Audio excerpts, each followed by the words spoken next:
A man has been charged with quadruple murder, while another Coronation Market murder, and Clarendon College is the best schoolboy football team in Jamaica. This is Undiluted News. Mikey Bones reporting. A man and a woman who posed as a taxi driver and a passenger and used knives to carry out a robbery on Halfway Tree Road in St. Andrew 3 years ago were further remanded when they appeared in the Home Circuit Court on Tuesday. 25-year-old Sabrina Martin of Daytona Drive and 28-year-old Clive Miller of Arnett Gardens, both of Kingston, are to reappear in court on January 11 for sentence indication. Reports are that on October 23rd of 2020, the complainants boarded a white Toyota Probox motorcar traveling along Mountain View Avenue, believing it was a taxi. Martin and Miller drove away with the complainants and stopped on Halfway Tree Road, where they brandished knives and robbed them. One of the complainants managed to escape and alerted a police unit that was in the area. Both Martin and Miller were arrested by the officers and subsequently charged with abduction and robbery with aggravation. Meanwhile, 2 men wanted by U.S. prosecutors for activities related to lottery scamming were arrested in St. James yesterday. The men, whose names have not been released, were arrested at their respective homes in Paradise Heights and Montego West Village during separate pre-dawn operations involving the Lottery Scam Task Force, members of the Jamaica Fugitive Apprehension Team, and the Jamaica Defense Force. They were arrested on extradition warrants from U.S. authorities accusing them of money laundering, mail fraud, wire fraud, and offenses related to lottery scamming. Meanwhile, President of the Montego Bay Chamber of Commerce, Oral Heaven, has said business owners in St. James are now concerned about the negative effects of the existing state of emergency on their operations during this festive season.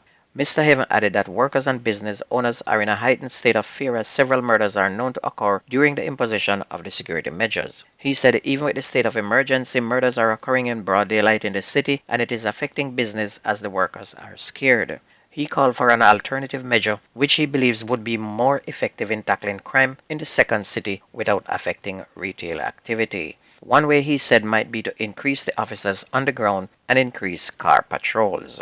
But that's going to be a good try. That don't work anymore as the gunmen are not afraid of the police. If they have a work to do, they're going to be doing it regardless of where the police is. The only thing that will work is when they are caught, you're going to keep them until trial. Keep them in jail, offer no bail, and when they get sentenced, make sure it is either for life or for hanging. Only that will work.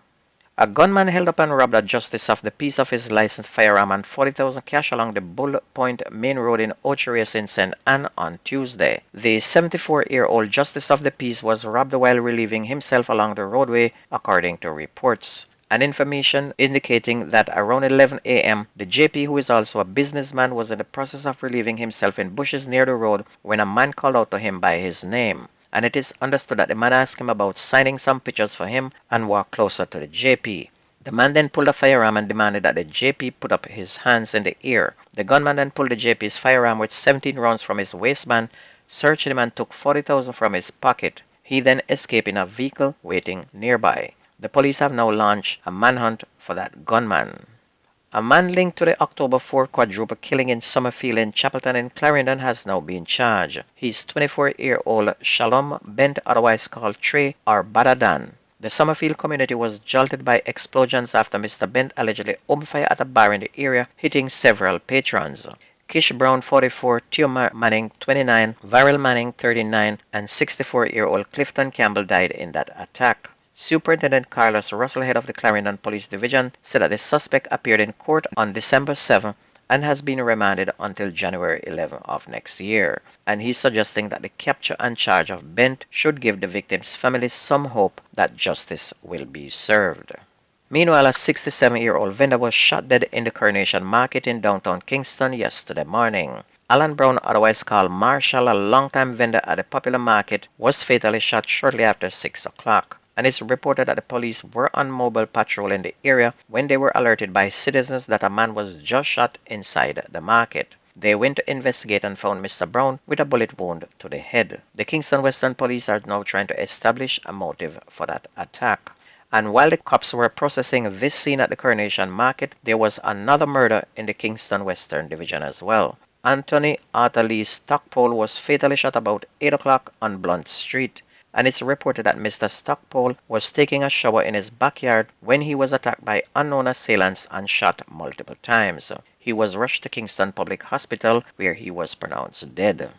A 65-year-old farmer has now been charged following the chopping death of another man in New Building in St. Elizabeth on Saturday. Charged with murder is Jocelyn Boyne, otherwise called Blacks, a resident of New Building. The deceased has been identified as Everton Powell, 54-year-old, otherwise called Zeeks.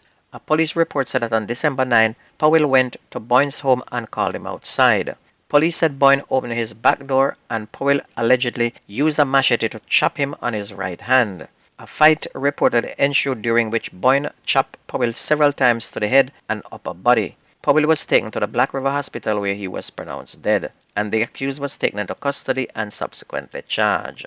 And St. Elizabeth is going on bad for real. Last week, St. Elizabeth recorded 6 murders within 48 hours. On to sports. National senior footballer Demario Phillips and 2 members of staff were transported to hospital after the Mount Pleasant Academy equipment bus crashed along the Runaway Bay Main Road in the vicinity of FDR Resort in St. Anne yesterday evening. Reports are that sometime after 6 o'clock, a trailer truck slammed into the back of a Toyota Hiace bus which was traveling from training in Droxall to their dorms. The bus reportedly lost control and then collided with a Range Rover motor vehicle which was traveling in the opposite direction. The good news is that no deaths were reported.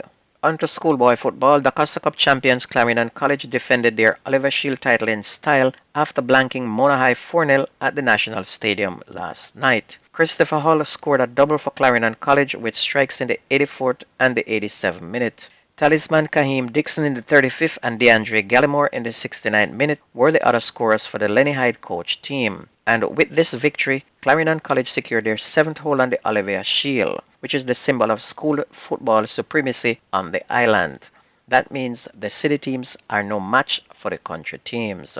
On to cricket, the West Indies have taken a 1-0 lead over England in their 5-match T20 International Series after winning the opening game by 4 wickets at the Kensington Oval in Barbados on Tuesday night. The English who were sent into bat were dismissed for 171 in 19.3 overs as veteran all-rounder and man of the match Andre Russell claimed 3 wickets for 19 runs. Alzari Joseph took 3 for 54 and Ramaria Shepherd 2 for 22. The West Indies were set 172 to win and got home losing 6 wickets.